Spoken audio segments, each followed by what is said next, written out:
Izin Gus Glory dan dulur-dulur, saya membuka untuk memulai review dari Quran surat Al-Mutaffifin. Yang pertama adalah ayat 1 sampai 6. A'udzubillahi minasyaitonirrajim. Bismillahirrahmanirrahim. Rabbi shrah li syadri wa yassir li amri wahlul 'uqdatam min lisani yafqahu qawli. Bismillah. Dalam pembahasan ayat 1 sampai 6 ini, di sini ada banyak pembuktian bahwa di dalam agama Islam itu begitu lengkap mengatur semua sisi kehidupan. Islam ini adalah aturan hidup. Bahkan termasuk cara meludah, cara masuk kamar mandi, cara makan, cara mengunyah. Jadi pada intinya bahwa agama Islam itu tidak bisa dilepaskan dari kehidupan manusia. Termasuk di dalamnya juga dalam hal berpolitik. Sehingga kalau ada yang menyatakan bahwa jangan bawa-bawa agama dalam berpolitik, itu adalah satu pernyataan yang sangat keliru. Islam mengajarkan dalam hal berpolitik salah satunya adalah dalam hal jabatan. Jangan sampai meminta. Kemudian selanjutnya dalam hal perdagangan dahulu ada timbangan yang kemarin saya menemukan ternyata timbangan model bebek, Gus. Jadi kepalanya itu kayak bebek itu. Yang biasanya pada zaman dulu, yang saya ingat pada zaman Orde Baru itu setiap tahun itu ada kontrol, namanya dikek, untuk menyeimbangkan antara beban timbangannya itu sehingga tepat. Akan tetapi banyak orang yang berbuat curang yang biasanya itu adalah menaruh pemberat itu di bawah takarannya. Di bawah takaran untuk meletakkan barang itu, yang model bebek itu, sehingga akan mengurangi dari jumlah yang ditimbang. Dalam ayat ini, timbangan kita maknai dalam hal yang lebih luas, termasuk di dalamnya adalah praktek jual beli properti, jual beli mobil, jual beli motor, jual beli elektronik, dan sebagainya. Dalam hal jual beli, janganlah kita sampai memanipulasi kondisi yang sebenarnya. Dulur, enggak seberapa laba yang didapatkan dari hasil curang. Akan tetapi konsekuensi yang sangat berat di akhirat. Kita harus meyakini itu. Sebagaimana Bapak Guru menyampaikan dalam 3 proyek besarnya yang ketiga, yaitu menanam keyakinan dunia akhirat. Bahwa apapun yang kita lakukan di dunia ini akan berbalas di akhirat kelak. Pak Guru menggunakan kalimat menanam. Pertanyaannya, kenapa kok harus ditanam? Karena keyakinan itu belum menancap betul dalam hati dan jiwa kita. Kalau hal itu sudah tertanam betul, implikasinya kita akan lebih hati-hati, kita akan lebih wirai dalam hal berpikir, berucap, dan bertindak. Kebanyakan manusia mengira bahwa hari berbangkit nanti bisa dikendalikan, sehingga bisa protes. Padahal tidak seperti itu. Tidak seperti itu. Hal ini ditegaskan di dalam Quran surat Al-An'am ayat 94, kemudian juga dalam Quran surat Al-Kahfi ayat 48. Rasulullah mempunyai hak untuk memberikan syafaat. Akan tetapi Rasulullah tidak akan memberikan syafaat kepada orang yang tidak menjalankan sunnahnya. Dulur, di dalam Bahtera SPMA ini yang jelas melawan arus, makanya sangat berat dan diperlukan tenaga ekstra. Kita adalah makhluk hidup, makanya kita melawan arus. Diilustrasikan dari Gus Glory waktu itu bahwa seperti di sungai.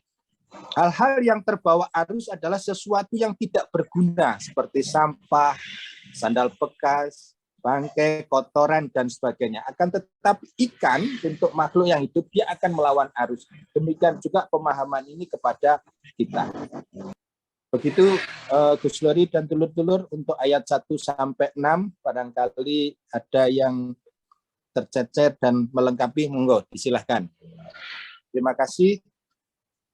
Billahi taufik wal hidayah. Assalamualaikum warahmatullahi wabarakatuh. Sadaqallah. Alhamdulillah. Waalaikumsalam. Itu dari Syekh Juwarno Al-Dolopi. Syekh Juwarno Al-Dolopi. Luar biasa. Luas, detail, alhamdulillah. Tetapi jika ada yang masih punya catatan yang terselip, monggo silakan ditambahkan dari apa yang sudah dijelaskan oleh Pak Juwarno, ayat 1 sampai 6 dari surat Al-Mutaffifin. Monggo, ada yang ditambahkan sebelum lanjut ke ayat 7? Yang belum disebutkan mungkin oleh Pak Juwarno, silakan.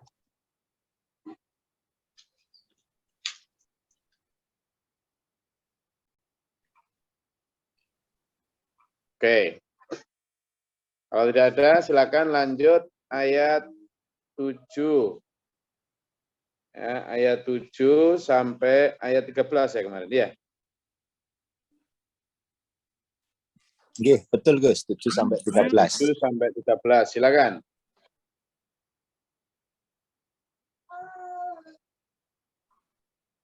Siapa yang mau nyoba memaparkan catatan atau ingatannya, silakan.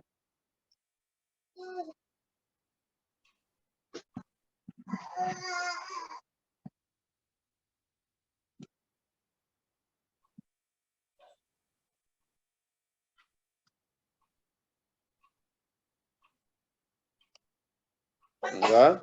Ayat 7 mulai dari kalla inna kitabal fujjari lafi sijjin.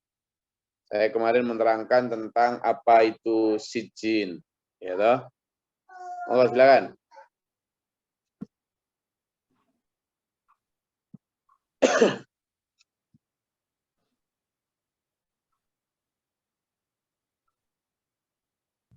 Mas Paryo mau menyampaikan?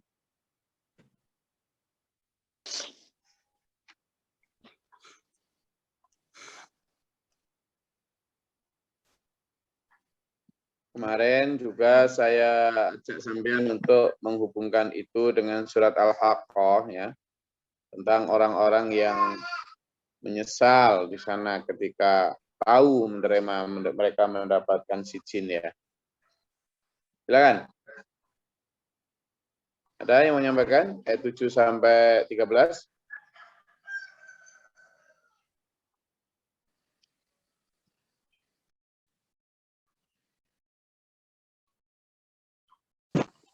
A'udzubillahi minasyaitonirrajim. Bismillahirrahmanirrahim. Sekali-kali janganlah begitu ketika manusia kurang pede terhadap bahasan akhirat, kurang yakin, kurang ngeh, bahkan mispersepsi terhadap kehidupan akhirat. Sehingga berani mengurangi timbangan atau berbuat yang dilarang. Makanya di sini ayatnya katakanlah, janganlah begitu manusia. Allah selalu mengingatkan seperti itu. Kitab yang berisi catatan amal atau CCTV-nya Allah, rekaman atau piringan disket, terekam semua detail seluruh ucapan, tindakan, pikiran kita. Sekarang siapa yang yakin akan adanya kitab itu? Dalam praktek keseharian kita, seberapa yakin dalam mempercayainya? Kalau sudah yakin, kita mestinya punya bukti. Kalau kita sudah percaya bahwa ada catatan amal kita itu, yaitu yang pertama selalu menimbang kembali sebelum berpikir, berucap, atau bertindak. Yang kedua, selalu wirai dan waspada. Jangan sampai melanggar batas-batas ketentuan Allah. Kalau lupa itu berarti kurang yakin dengan adanya akhirat itu atau dengan adanya catatan amal itu. Kalau kita yakin dengan uang, mobil, istri kita, tidak mungkin lupa bentuk, nama, atau mereknya. Kalau lupa berarti kurang perhatian karena kurangnya yakin terhadap catatan amal dan hari kemudian. Orang yang melampaui batas itu yang sudah melanggar ketentuan Allah. Jadi bukan yang hanya berdosa besar. Karena batas-batas Allah itu sudah jelas. Mana baik, mana buruk. Mana wajib, mana sunnah, makruh, mubah, haram, itu sudah jelas semuanya dalam Al-Quran. Jadi jangan suka nyari-nyari tafsir dengan mencari takwilnya. Artinya bahkan sampai menimbulkan fitnah.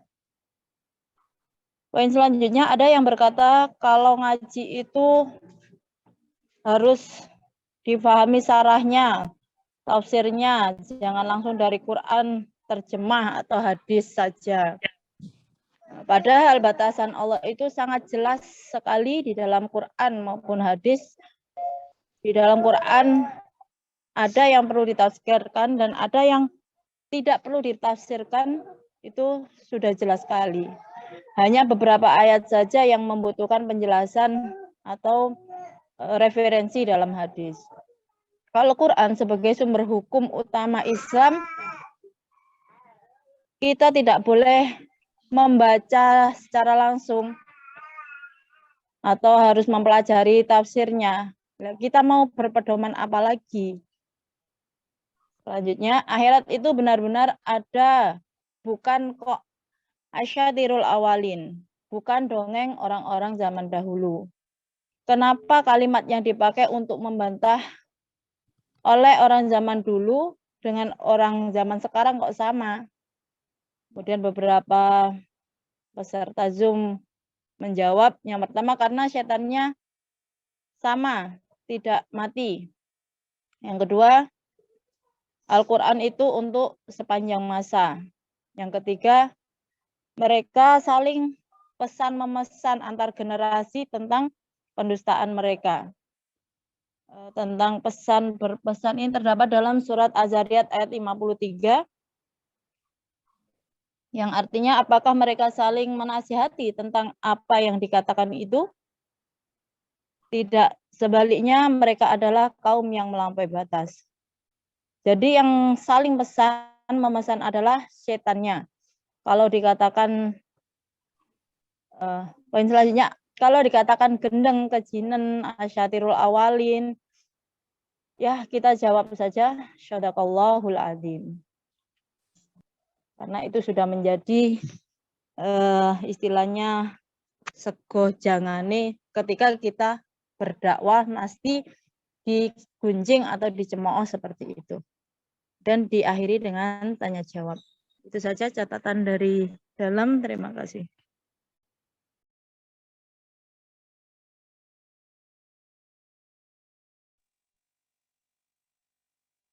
Saya mau menambahkan ayat 7 sampai 13 yang disampaikan Mbak Umiana tadi, mungkin ada yang masih tercecer.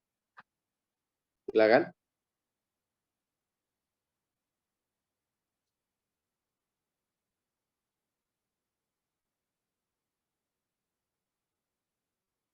Ada, silakan.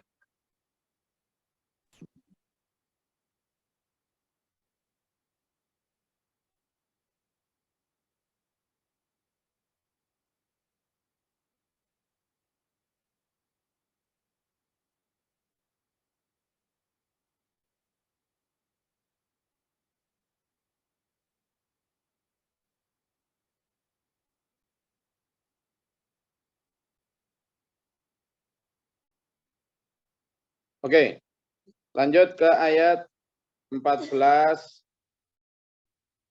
sampai 21.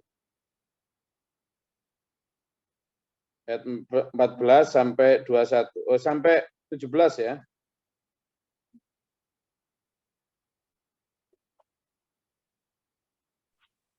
Terus 21, guys. 21 apa 21 ya? Oke, silakan. 21. ayat 14 sampai 21. Silakan.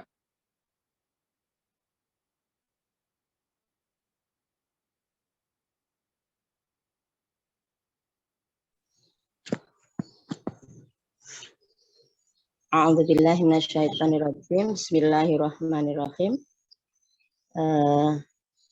Kami akan menyampaikan ayat 14 sampai ayat 21. Ini adalah fase hari kiamat. Fase hari kiamat atau penghisapan atau penimbangan amal sampai fase masuknya manusia ke dalam surga ataupun di neraka. Itu adalah suatu cerminan dari apa yang sudah kita lakukan di masa di dunia. Kalau kita di dunia ria selalu gembira, ria, bebas tanpa batas, maka besok di akhirat akan menyedihkan atau disiksa di hari neraka. Adapun orang yang di dunia penuh penderitaan, maka di akhirat akan mendapatkan kebahagiaan. Peringatan yang substansinya adalah yakni ayat-ayat Allah itu sebenarnya sudah ada batasan-batasan. Allah adalah syariat yang diajarkan kepada kita. Contoh misalnya kita sudah punya harta mencapai nisab, maka harus menzakati hartanya itu. Namun kebanyakan itu tidak mau zakat manusia, itulah yang disebut melewati batas. Salah satu contoh misalnya perintah sholat itu sudah jelas. Kalau kita sholat, maka melampaui batas manusia selama di dunia menghalangi hidayah Allah, tidak mau menerima peringatan, bahkan menolak dan melampaui batas, maka itu di akhirat akan disiksa.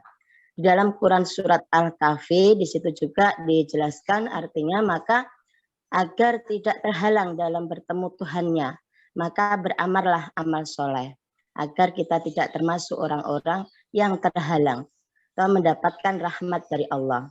Maka nanti manusia akan bertemu dengan wajhullah, maksudnya adalah mendapat ridhonya.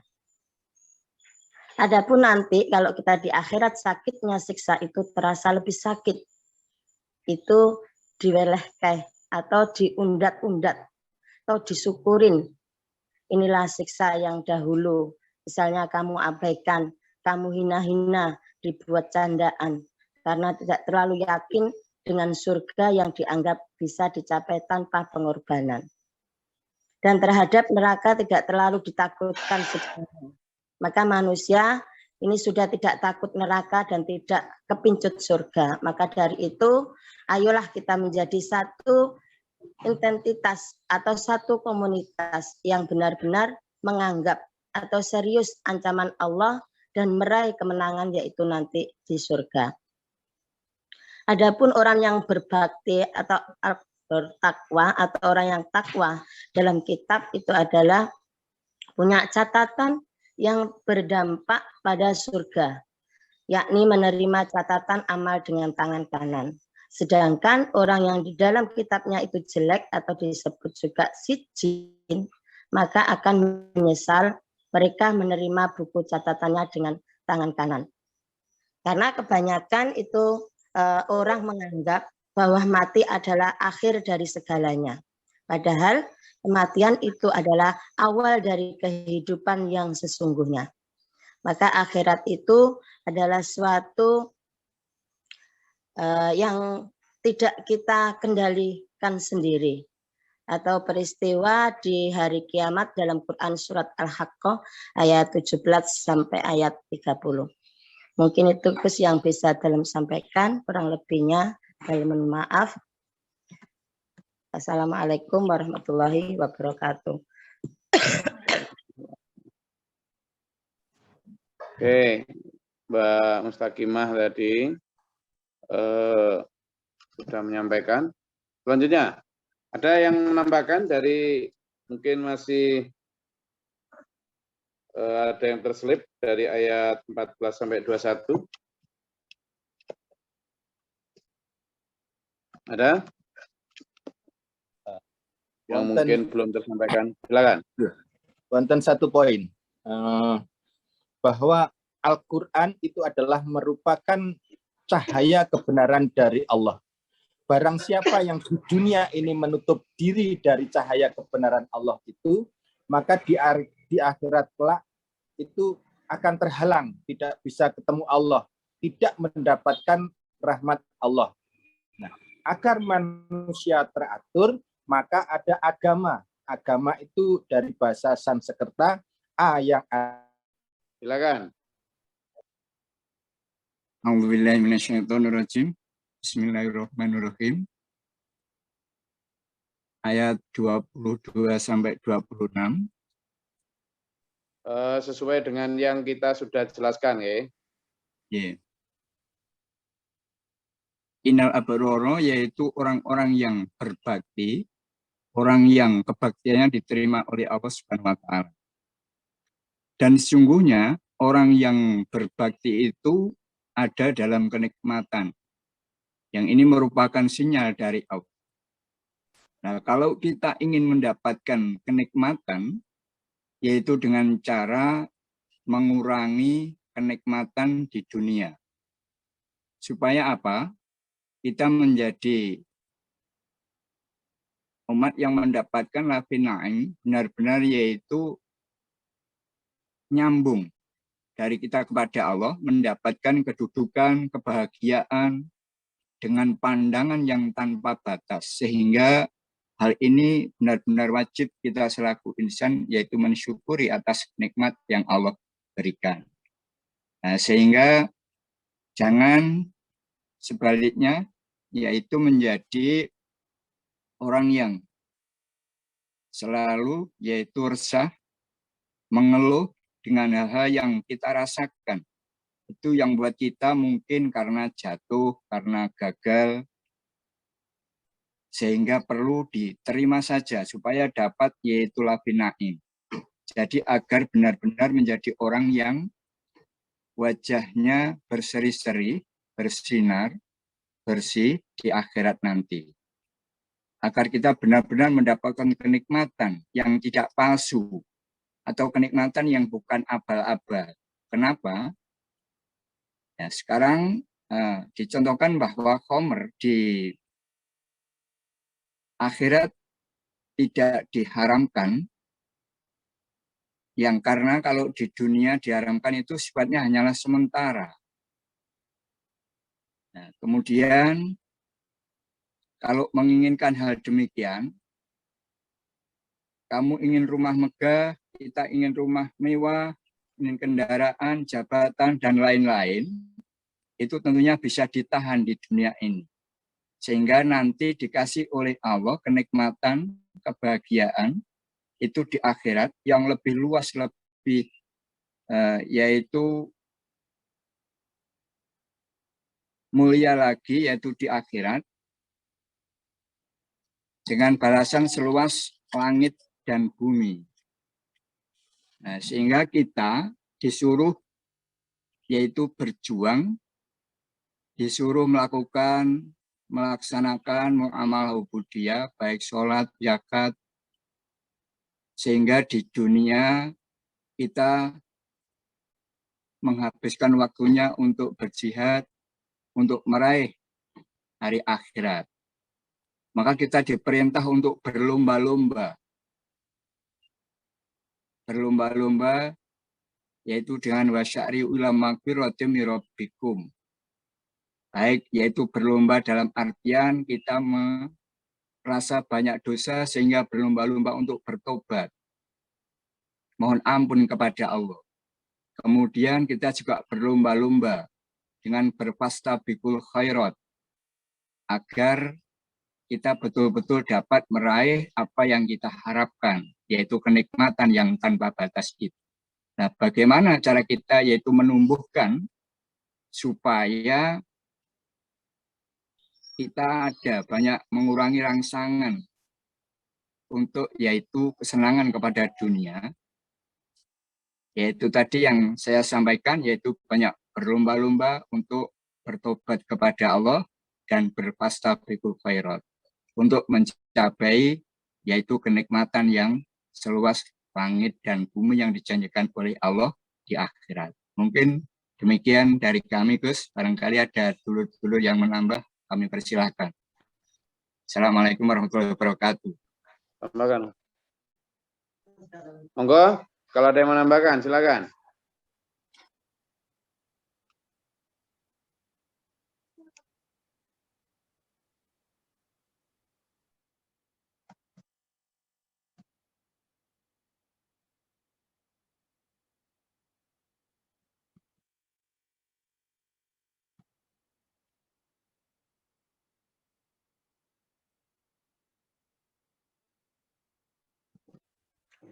Mohon izin sedikit menambahkan tentang bahwa di surga nanti akan diberikan khomer yang tidak memabukkan. Kemudian Gus Gori mengajak untuk kenapa khomer itu ketika di dunia kok haram, akan tetapi kok malah menjadi iming-iming nanti di surga. Beberapa peserta menjawab, yang pertama karena dengan khomer adalah simbol kebebasan. Yang kedua, kalau minum khamr itu bangga, pede, dan bisa menunjukkan kebebasannya. Yang ketiga, ada kebanggaan tersendiri saat meneguk khamr. Setiap tegukannya itu dengan bangga, seperti itu. Yang keempat, jarak kesengajaan. Kemudian ada melanggar atau bangga dalam melanggar perintah Allah. Itu kesengajaan yang sudah dibuat setan dalam menguasai manusia. Kalau khamr di dunia itu memabukkan. Dampak buruknya sangat jelas pada kesehatan, akan tetapi nanti di surga itu tidak memabukkan lagi. Khamr dilarang hanya di dunia ini, maka bersabarlah sebentar. Cuma sekarang di dunia ini saja, nanti di akhirat sudah tidak diharamkan lagi dan mendapatkan kepuasan dan juga tidak berdampak buruk pada kesehatan kita. Itu saja yang dapat saya sampaikan. Terima kasih. Oke, silakan lanjut ke ayat 27 sampai 31. Silakan. Monggo, yang mau urun catatan. Ayat 27 sampai 31. Berita tentang surga kemarin nggak salah ya. Tentang minuman. A'udzubillahi minasyaitonirrajim. Bismillahirrahmanirrahim. Mengingat kembali pelajaran kemarin yaitu tentang khamr yang kemarin itu dicampur dengan mata air yang murni. Mata air yang benar-benar kandungan oksigennya masih tinggi, unsur haranya masih utuh. Dicontohkan Gus Gori pada masa kecil dulu ada telaga namanya, ada di ujung desa gitu, yang dikelilingi pohon-pohon besar sehingga bisa menyerap semua kotoran. Airnya benar-benar jernih. Dulu kalau kehausan itu bisa langsung minum ke danau itu. Yang di bahasa Indonesia kan ngokop. Hehe, ada. Kalau mata air di daerah pegunungan saja sudah sangat segar, apalagi mata air yang ada di surga. Bukan hanya semata-mata airnya yang jernih, akan tetapi siapa yang akan meminumnya, yaitu orang-orang yang dekat kepada Allah. Jadi ajakannya jelas, mendekatlah kepadaku. Di sini maka Bapak Guru Muhammad Abdullah Mukhtar mengajak kita jelas, yaitu ayo mengenal Allah secara mendekat dan mendasar. Mengenal Allah itu tidak sekedar tahu kata orang, akan tetapi benar-benar kenal dengan Allah, seperti yang dicontohkan Gus Gori dengan analog Abdullah, Sodron, dan Malik. Kemudian dengan menjual harta tenagamu dengan Allah, maka besok di akhirat akan dibayar seluas langit dan bumi. Selanjutnya, sudah sejak 1.500 tahun yang lalu banyak yang mentertawakan Al-Quran. Nah, sekarang sudah 1.500 yang akan datang, kok masih diketawakan? Katanya manusia sekarang modern, kok masih mengikuti orang-orang zaman purba? Berarti tidak modern. Kalau ada yang membahas akhirat, kemudian dianggap sok suci, sok ngemis. Jadi kalau kita mendakwakan surga neraka ya siap-siap dicibir seperti itu. Orang beriman kerjanya harusnya lebih keras dibanding orang kafir atau munafik. Karena hasil usahanya untuk persiapan dua kehidupan, yaitu kehidupan dunia dan kehidupan akhirat. Bukan berarti diajak ingat mati itu dengan bermalas-malasan bekerja. Kemudian dalam keterangan ini terdapat dalam surat Asy-Sajdah. Kemudian dilanjutkan dengan tanya jawab untuk mengenal lebih dalam tentang Allah. Apakah orang yang mendapat hidayah saja yang bisa mengenal? Karena sangat sulit rasanya dalam mengajak mengenal Allah atau beribadah kepada Allah itu. Jawaban Gus Lori, hidayah itu domainnya Allah yang berkuasa. Namun tugas kita adalah menyampaikan kebenaran dengan landasan kasih sayang untuk mengajak orang lain dalam muqarrab, dekat kepada Allah. Kebanyakan orang menyalahkan Tuhan belum mendapatkan hidayah. Saya begini karena belum mendapat hidayah Allah.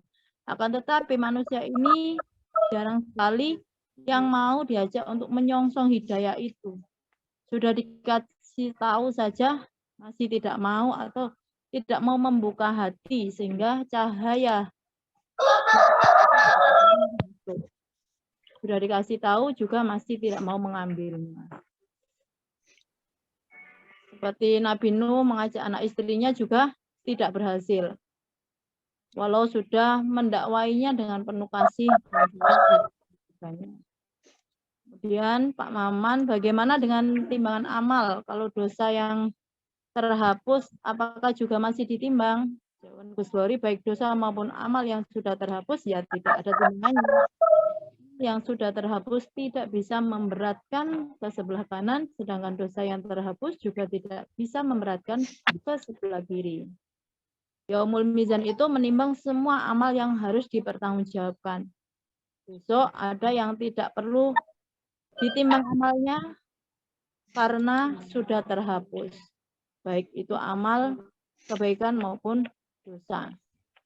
Oleh karena itu kita harus sering-sering menghapus dosa kita agar nanti tidak masuk dalam timbangan amal.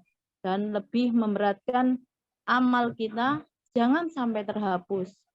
Dan cara menghapus dosa yaitu banyak-banyak istighfar, bertobat kepada Allah, dan mohon maaf kepada sesama. Itu saja, terima kasih.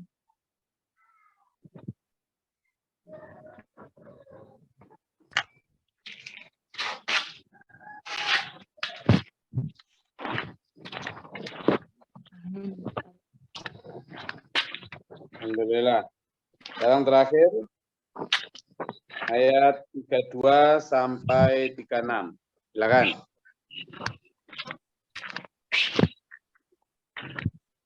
Ayat 32 sampai 36. Monggo.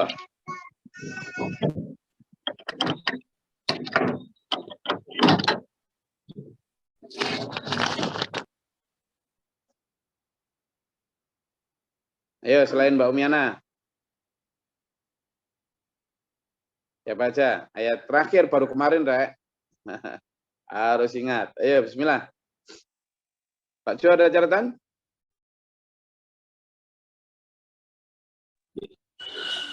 Izin, wonten Gus. A'udzubillahi minasyaitonirrajim. Bismillahirrahmanirrahim. Ayat 32 sampai 34. Ayat ini menyatakan berbalik pandangan. Artinya apa? Bahwa orang beriman itu melihat orang kafir itu sesat. Sebaliknya, orang kafir Mekah saat itu melihat orang beriman dan pengikut Rasulullah itu juga sesat. Nah, penekanan ayat ini bahwa untuk meyakinkan kita Rasulullah sebagai hamba yang dijamin selamat dan selalu dibimbing Allah itu diolok-olok oleh masyarakat Mekah saat itu. Hal ini menguatkan kita di SPMA ini apabila kita dicap sesat, kemudian terlalu dalam, aliran keras, katakan saja Sadaqallahul Adzim, maha benar Allah dengan segala firman-Nya. Kemudian Kikip banyak bercerita tentang SPMA, bahwa banyak yang mengatakan kembali lagi bahwa SPMA itu kejeron, terlalu dalam, kejinan, aliran keras. Padahal kemudian selanjutnya kaum kafir itu tidak diutus untuk menjaga orang-orang beriman. Kemudian kalau banyak tertawa di dunia, akan banyak menangis di akhirat. Sebaliknya, kalau kita di dunia ini banyak menangis taubat, nanti di akhirat kita akan banyak tertawa bahagia. Orang beriman akan melihat orang kafir itu disiksa dari atas dipan-dipan, dan di akhirat nanti sudah dicabut rasa kasihannya. Hal ini yang harus kita perjuangkan betul. Jauhkan diri kita dan keluarga kita dari siksa api neraka. Akhir surat ini menunjukkan kebalikan. Orang-orang yang beriman berada di atas orang-orang kafir. Ditekankan dalam Quran surat Al-Baqarah ayat 212. A'udzubillahi minasyaitonirrajim. Bismillahirrahmanirrahim. Kehidupan dunia dijadikan terasa indah dalam pandangan orang-orang kafir, dan mereka menghina orang-orang yang beriman. Padahal orang-orang yang bertawa itu berada di atas mereka pada hari kiamat. Dan Allah memberi rezeki kepada orang yang Dia kehendaki tanpa perhitungan. Sadaqallahul Adzim. Demikian catatan kami dari ayat 32 sampai 34. Matur suwun.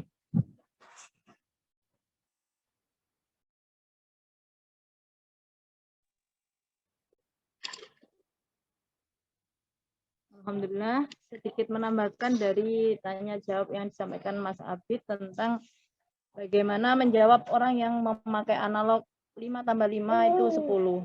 Akan tetapi untuk mencapai angka 10 itu kan bisa melalui 9 ditambah 1, 7 ditambah 3, 8 ditambah 2. Maka dalam mencapai keberhasilan di surga itu bisa lewat berbagai macam cara. Tidak harus dengan melaksanakan semuanya. Misalnya tidak tutup aurat nggak apa-apa, yang penting sudah beribadah, sudah sholat, bisa memberi kepada sesama, seperti itu. Kemudian dijawab Gus Glory bahwa dalam menuju rumah kan juga banyak jalan. Yang penting ke sana, itu yang pertama. Yang kedua, kalau analog seperti itu tidak bisa kita samakan. Karena syarat-syaratnya sudah jelas di dalam ayat Al-Quran. Bisa kita analogkan dengan bagaimana syarat-syarat untuk menjadi PNS atau syarat-syarat ketika mengikuti sebuah acara.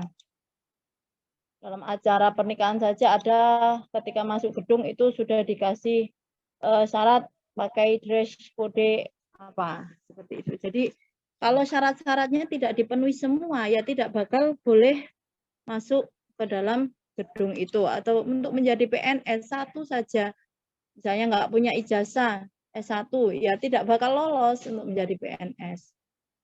Nah, jadi jelas perintah berjilbab, sholat 5 waktu dengan rukun dan syaratnya itu tidak bisa dinegosiasikan. Kecuali ada beberapa rukhsah yang sudah dijelaskan. Jadi yang punya surga itu Allah. Kalau pengen memasukinya ya harus ikuti semua syarat dan ketentuan Allah. Bagaimana dalam Quran Kita masuk Islam udkhulu fisilmi kafah. Harus semuanya, sepenuhnya harus diikuti seluruh syarat-syaratnya. Itu saja tambahannya. Terima kasih.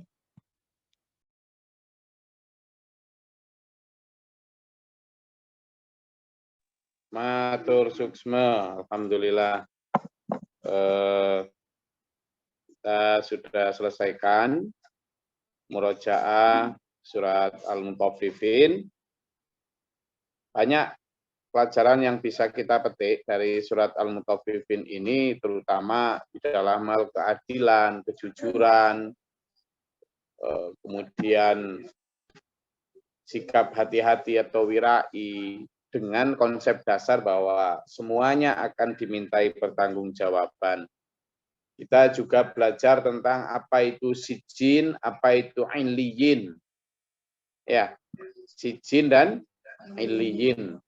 Kita hubungkan kemarin dengan surat Al-Isra tentang kitab yang menggantung di leher masing-masing manusia. Waqulal insanu alzamnahu ta'iruhu, ya, ta'iruhu ala unuqihi, ya. Apa itu? Fi unuqihi kitaban. Ada satu kitab di dalam unuqihi, leher manusia. Sekarang ini. Nah, kita juga diminta untuk pandai-pandai membacanya sekarang, bukan nanti. Di situ letak perbedaan orang kafir dan orang beriman. Di mana orang beriman itu membaca kitabnya sekarang, bukan nanti. Sehingga tahu kesalahan dan kekurangan pribadi sebelum mati, sebelum dikubur. Sehingga ada kesempatan perbaikan dan tobat. Tetapi kalau orang bodoh, orang kafir, itu tidak pernah membaca kitabnya sekarang. Sebelum mati, sehingga tahunya kekurangan, kesalahan, dosa itu setelah masuk kubur. Maka tidak ada gunanya karena hanya penyesalan dan siksa. Tapi kalau orang beriman, tahu kesalahan dan dosa sekarang. Sehingga ada kesempatan perbaikan dan taubat. Maka yuk menjadi itu. Menjadi siapa? Orang yang berilmu dan beriman. Jangan menjadi yang bodoh dan kafir. Banyak orang yang mungkin secara lahir kelihatan berilmu dan beriman, tetapi prakteknya kalau lihat ciri-ciri tersebut jadi kayak bodoh dan kafir, ya. Maka sijin dan ailiyin menjadi batas jelas antara hitam dan putih, antara shimal dan yamin, antara golongan kiri dan golongan kanan. Orang-orang yang menerima catatan amalnya dengan tangan kiri akan mengatakan, ya wailatana. Ya wailana atau ya wailata. Kenapa? Karena mereka merasa, wah celaka betul aku. Andai saja aku tidak mendapatkan buku ini, tidak usah baca kitab ini. Andai saja kematian adalah akhir dari segalanya, tidak usah ketemu dengan hari penghisapan ini. Karena ternyata ma'agna anni maliyah. Ternyata harta yang kukumpulkan tidak ada manfaatnya di sini sekarang. Karena tidak tak bawa ke sini. Harusnya ya harta memang bermanfaat kalau dibawa ke sana. Ya, dengan cara disedekahkan ketika di dunia. Halaka anni sultaniyah. Hancur lebur sudah kekuasaan jabatanku yang ku perjuangkan dulu di dunia, ternyata di sini tidak ada apa-apanya. Hancur lebur. Nah, itu orang-orang yang mendapatkan kitab apa? Sijin. Sementara kita juga belajar innal abrara. Innal abrara, orang-orang yang berbakti lafi naim. Lafi naim. Karena mereka mendapatkan apa? Mendapatkan illiyun. Illiyun atau kitab catatan amal baik dengan tangan kanan. Ini yang dimaksud dengan golongan ashabul yamin atau golongan kanan kalau di dalam surat Al-Waqiah itu. Nah, ini wes, nah ayo dijadikan apa? Arah kita nyari. Mau kemana sih kita? Yo nyari menjadi ashabul yamin yang mendapatkan illiyin yang lafi naim, yang nanti akan tersenyum di akhiratnya. Inilah fal yaumal ladzina amanu minal kuffari yadhakun. Gimana caranya? Ya jadi orang muqarrabun. Kemarin sudah saya sampaikan bagaimana caranya menjadi orang muqarrabun. Clue dalam ayat ini adalah yatanafasil mutana bisun. Berlomba-lomba, bersegera. Ya. Oke, saya rasa itu kajian kita pada pagi hari ini. Ada yang masih ingin dipertanyakan atau dinyatakan, silakan.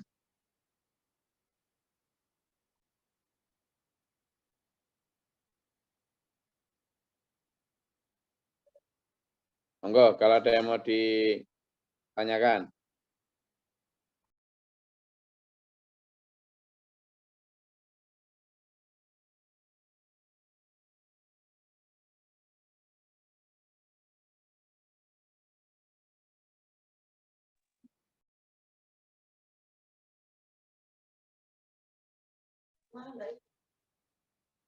Ada?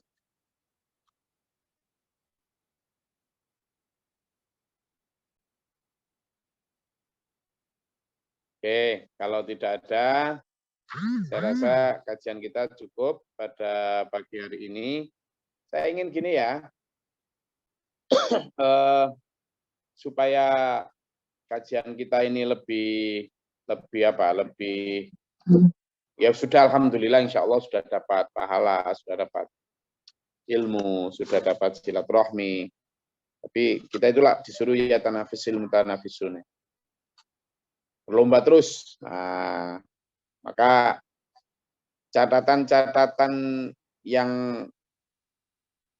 bisa dipetik itu selain di pikiran kita, di otak kita, itu juga bagus kalau ada di dalam catatan tertulis ya, atau dalam rekaman monggo. Ya. Nah itu bisa diputar kembali ketika kita lupa. Namanya manusia ya, lisanu mahalal khata' nisyan.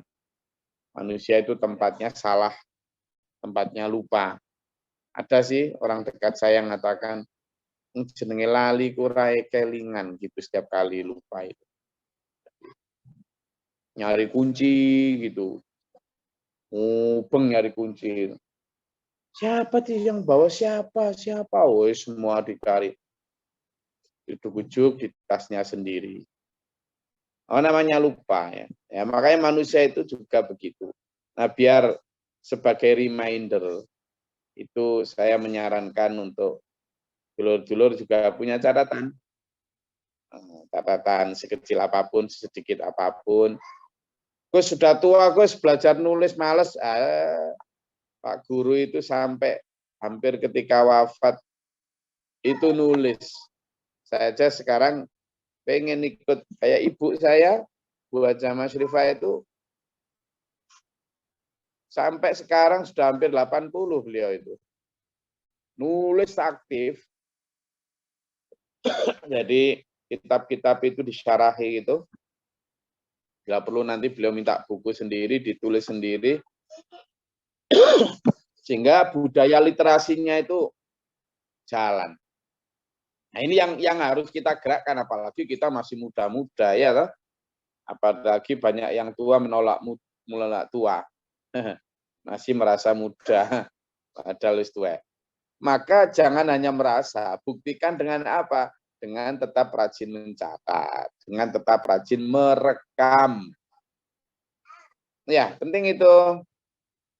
Nanti sesekali pas waktu lupa diingatkan lagi. Syukur kalau pas waktu murojaah gini, saya Gus, saya ada catatan dikit ini, begini, tolong dibetulkan ya dulur-dulur gitu. Sehingga ini juga ajang belajar berdakwah, belajar. Karena nanti kalau kita Jangan takut ya, jangan takut ngobrol di sini. Wong ini cuma layar monitor aja kok. Lah kalau di layar gini aja grogi, apalagi nanti berhadapan langsung dengan orangnya, ya belajar.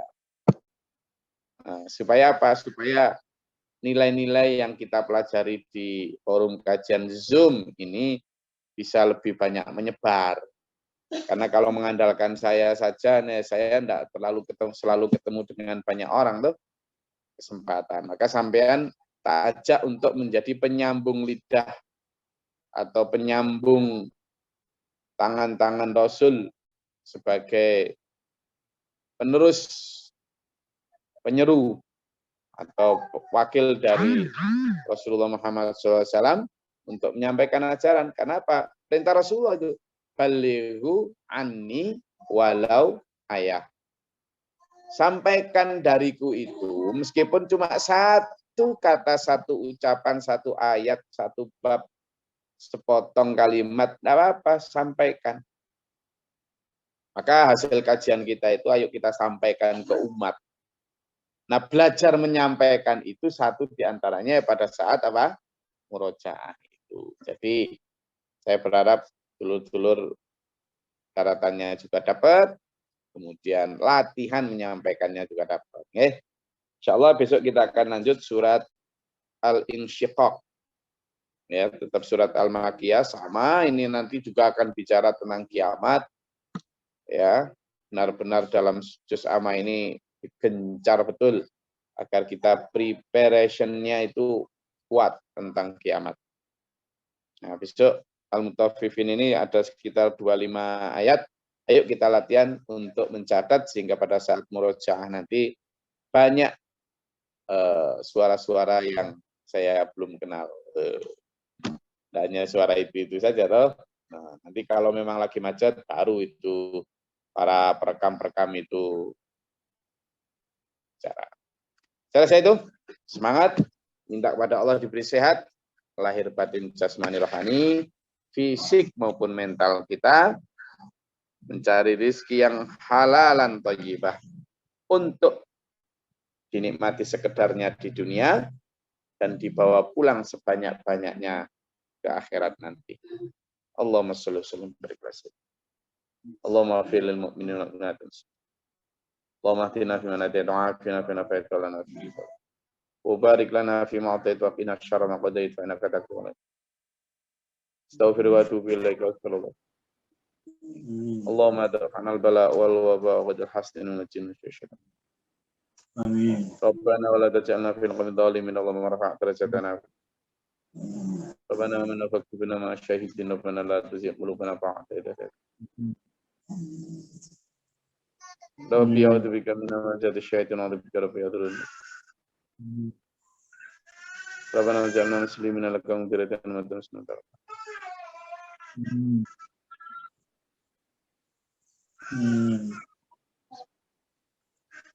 Rabbana man faktubna ma syahidin. Rabbana la tuzigh qulubana ba'da idh hadaytana wa hab lana min ladunka rahmah.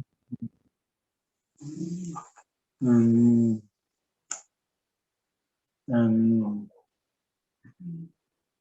Rabbana atina fid dunya hasanah wa fil akhirati hasanah wa qina adzabannar. Rabbi firli wa la akhti wa lil ajdi wa la diradina wa la ashabina adha. Wa rabbika rabbil izzati amma yasifun salamun ala Muhammadin. Lillahi rabbil alamin. Wassalamualaikum warahmatullahi wabarakatuh. Waalaikumsalam warahmatullahi wabarakatuh. Terima kasih, Gus.